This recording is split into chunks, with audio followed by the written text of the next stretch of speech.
You're listening to Rocket Night. Are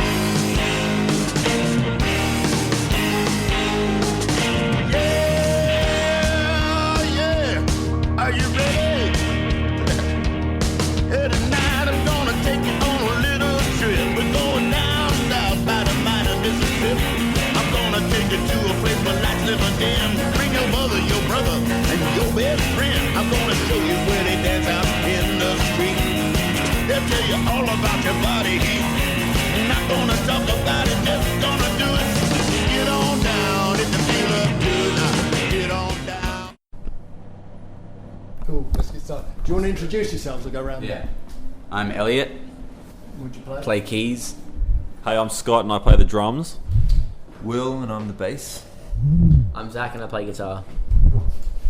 So, how'd you guys get together? Just kidding, because I know you're brothers. Yeah, so Zach and I are the brothers, and then Sam the singer. But we knew Scotty from a young age. We were kind of like family friends, and we're all from the same town, so it was kind of like it just happened. It was meant to happen, I guess. Obviously, three brothers. So it's a pretty small town you come from, isn't it? I had a quick look at. Yeah, Menangle, the town that we're from, is real small. I think it's like 500 or 600 people there. Yeah, but it's surrounded by a lot of bigger towns. I reckon it's more because of the time village. But there's a whole lot of other way bigger towns. It sounds a lot more remote than it is. Even people from Sydney don't realise how close we are to Sydney. We're only an hour south, and then there's Campbelltown, which is a really big town, and then Camden right near us. So we're kind of like the first bit of country outside of Sydney. So how far south of Sydney is it? 1 hour. Oh, right. Yeah. South and inland a little bit. Yeah. So what is it? Because you were stuck out in the country, is that why you started playing music, or is? I don't think so. I started playing music just because I actually played the piano. My mum forced me into piano, and my dad sort of thing. It was just something to do because you know how your parents think it's good for your brain and all that. Yeah. But I was really super hyperactive when I was a kid, and it kind of didn't really like going. So then, Mum put me on the drums, and ever since I started learning the drums, I was just obsessed with it. Well, piano and drums are both percussion, so. You know, That's true, yeah. But yeah, I think Mum and Dad, got me into it, and it wasn't until I started playing the kid that I actually enjoyed it. So it's good that your parents were supportive and pushed you. Yeah, definitely. Yeah, I think we're all lucky in that. Yeah, like all of our parents knew that music was a good thing to do, even if you don't, not even looking to it as a career, but just as a nice hobby, something to do. Yeah, that's what it was. Yeah, it gets your brain going, and you know it's something away from school and doing maths and all that. It's like Yeah, for me it was a bit different. The kids in my street kind of played in a band, so being they're not much older than me, so this is when Nirvana and stuff had just come out, so they were all, you could hear them jamming in garages and things like that. So I remember that one of our friends' band had a gig, and I was underage. I was like 12 or something, but I'd lug all their gear to the gig, because I just wanted to be around it. So that was my interest. And as soon as I seen them playing gigs, I was like, this is what I'm going to do forever. I made up my mind. that shows though heaps because Will, he's always been really super good at playing in a group, whereas like for me, I played in my bedroom and I was just like obsessed with like perfecting like sheet music. Yeah. And I just play with myself. Not that sounds wrong. But yeah, I do say that came later. Yeah. So yeah, playing in like a group came much later, whereas obviously We all grew up with it. yeah. So do you think it helped having brothers together to make the band gel together? Is there this thing that they always talk about brothers having this communication thing? I think it makes it easier. I think it makes it easier, but we're also like really good friends, and so it kind of, we all gel anyway.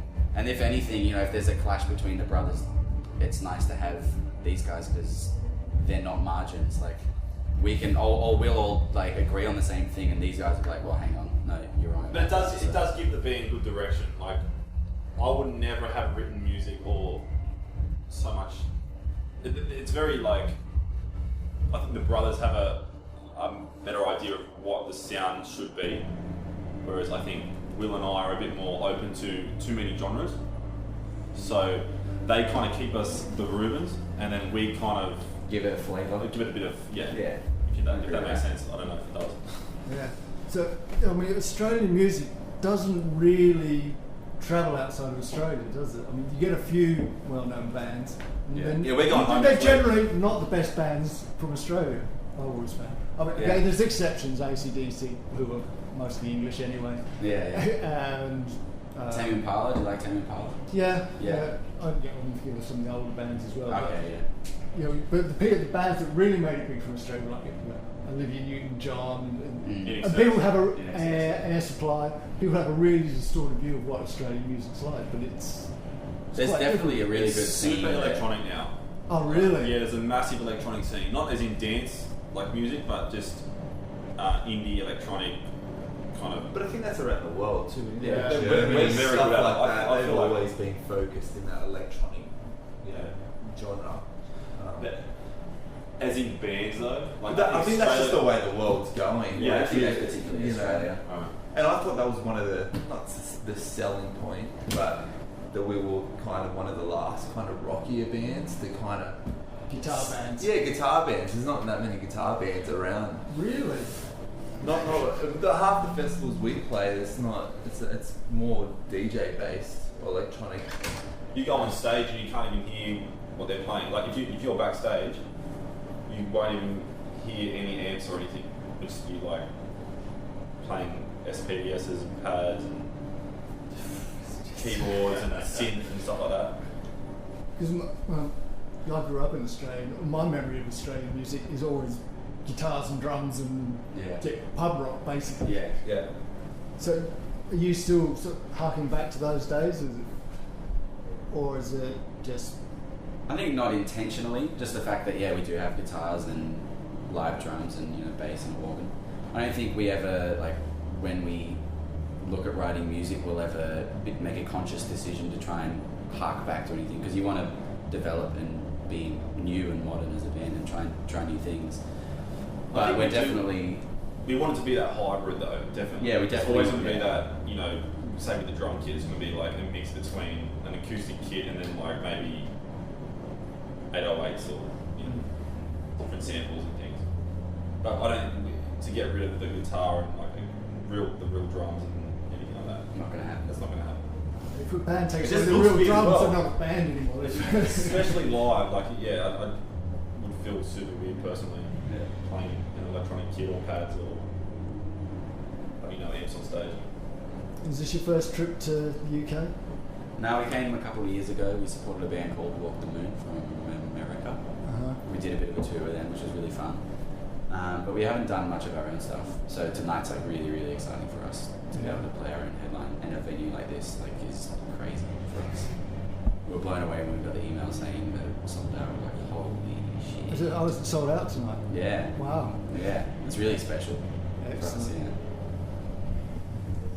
And This is like the first part of momentum that we feel like we're getting sort of like, oh, this is cool. The attraction. People are here and they like us. So do you think Australian bands still want to make it big in the UK and around the world, or is the scene sustainable in Australia now? I think you still have to make it big everywhere. Otherwise, you can't, because you can tour Australia, but there's only so many capital cities and big venues you can play before you need to get out of the country and spread the music. I reckon you could play every single venue, like I'm talking really small venues too, in 2 months in Australia. Oh yeah, not even. Really? You're repeating venues after a while. Yeah. So that's why you want to definitely branch out, because it's like anything, you want a bigger audience. So of course Australian bands want to get other countries. Well, the strange thing with London is a lot of bands come here and they actually play really small venues. Because I was told there's 10,000 bands playing London every week. Whoa, what? Yeah. Wow. Pretty saturated. Oh, Yeah, I mean, I've been to gigs, American bands that come over from the US, Down to the and they bus. play to like 30 people. Really? Yeah. Wow. It's because there's just so much going on. Yeah. And that's just unsigned bands, 10,000 unsigned bands. Yeah. And then you've got all the arena gigs going on. Yeah. It's incredible. Yeah, so you're really lucky to have a sold out show, actually. Yeah, I didn't realise. That's awesome. Mm. It's special. And what you got planned for the future? You got some more tours coming up. Yeah, we've You're got going to hit Europe. The next No, few no, days it's we not. go dot to die, and then we go home and we play our biggest headline tour at home. We're like the biggest venues we've ever played, Which is? which is like 5,500. What's the venue? we're playing a Horton Pavilion Oh, in right, Sydney, yeah. Margaret Court down in Melbourne, the Tivoli in Brisbane. There's actually another show as well. Where's that at? That's a different venue though. Can't remember. Um, But yeah, we've got there's a bunch of big shows. And then we want to write a new record, get that out. But we're actually talking about coming back as well, here, like UK and Europe, hopefully in September, October, which is good for us because we didn't know whether we'd get a chance to come back, but now it's looking like it could happen. Which we need to do because this was such a short trip, like 2 weeks. We've only played, you know. Yeah, it's a we're long way playing to come London for a gig, tonight. isn't it? Yeah, exactly. It's like we need to come back and make it worth it. So hopefully that happens. We're looking at it now. You know. Yeah, you want to sell out just to cover your airfare. Yeah, exactly. Yeah, that makes sense, doesn't it? Yeah. That's what we tell them. It's a funny world we live in. Cool. Cool. Yeah. Awesome. So. Zach has a lot of input. Yeah. I was just You're sitting there the, watching you're you the guys. I'm pensive watching one, these guys, keeping yeah. everybody under control, make sure Yeah, they don't step out of line. You're listening to Rock at Night. Thanks for the intro melody. It's called Get On Down by Billy Bass Alford. Thanks.